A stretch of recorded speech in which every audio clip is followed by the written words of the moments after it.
သူမကိုယ်တိုင်ပဲအတိုက်အဝင်ပေါက်ကိုပိတ်ဆို့လိုက်ပြီးကျင်းမြောင်းတဲ့တစ်ခေါင်းထဲမှာကိုပိတ်လောင်လိုက်ပါတယ်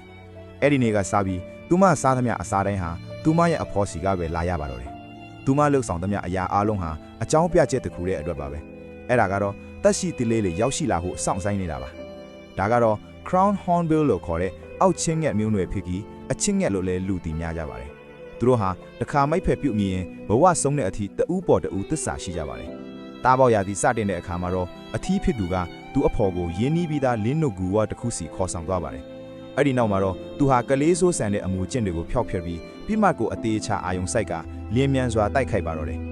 လင်းနုတ်တကောင်ကိုတိကျစွာဖမ်းဆီးပြီးနောက်အမဖြစ်သူကိုအထူးလက်ဆောင်အဖြစ်ပေးရပါတယ်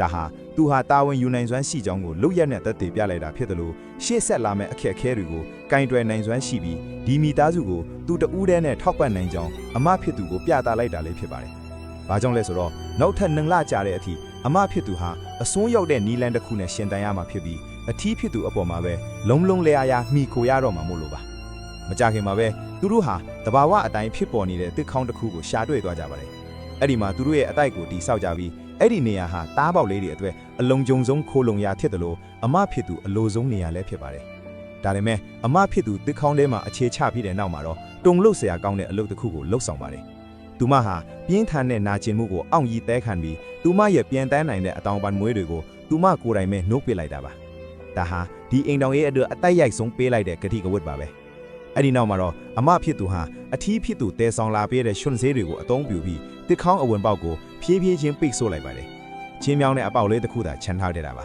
။ဒီအချိန်ကစပြီးချစ်ချင်းမေတ္တာနဲ့ယုံကြည်မှုတို့ရဲ့စမ်းသပ်ချက်ဟာနောက်ထပ်2လကြာအောင်တရားဝင်စတင်ပါတော့တယ်။အစာရှာဖွေဖို့တာဝန်တစ်ခုလုံးဟာအောက်ချင်းကအထီးအပလော်မှာပဲကြာရောက်ပါတယ်။သူဟာရှာဖွေရသမျှအစာတွေကိုချင်းမြောင်းတဲ့အပေါက်လေးကနေတစ်ဆင့်အထဲကအဖေါ်စီကိုထက်ခါတလဲပေးဖို့ကြွေးမွေးပါတယ်။ဒါပေမဲ့အောက်ချင်းကအမကတော့ကြုံသမျှအစာကိုမစားသလိုကျွေးသမျှအစာအမျိုးအစားတိုင်းကိုလည်းလက်မခံပါဘူး။ဒါဟာအထီးဖြစ်သူအတွက်ဖိအားတွေကိုရုတ်တရက်မြင့်တက်စေပေမဲ့သူဟာဘယ်တော့မှမညီညွတ်ပါဘူး။သူဟာလွှဲ့ပြန်ပါပြီးပုံမိုတင့်တော်တဲ့အစာကိုထပ်မံရှာဖွေပါတယ်။တနေ့ပြီးတနေ့အောက်ချင်းရဲ့အထီးဟာမိုးတစ်တော်ထဲမှာအလွတ်အရှုပ်ဆုံးတက်တော်ဖြစ်လာပါတယ်။နောက်ဆုံးမှာတော့ဒီလိုနှစ်ဦးနှစ်ဖက်သစ္စာရှိရှိစမ်းသပ်ချက်တွေကသစင်အမဖြစ်သူဟာဥနှစ်ဦးကိုအောင်မြင်စွာဥနိုင်ပါတယ်။ဒါပေမဲ့စမ်းသပ်ချက်ကမပြီးသေးပါဘူး။တားပေါက်လေးတွေဥတွေကထွက်မလာမချင်းသူမဟာအဲ့ဒီတစ်ခေါင်းထဲမှာပဲဆက်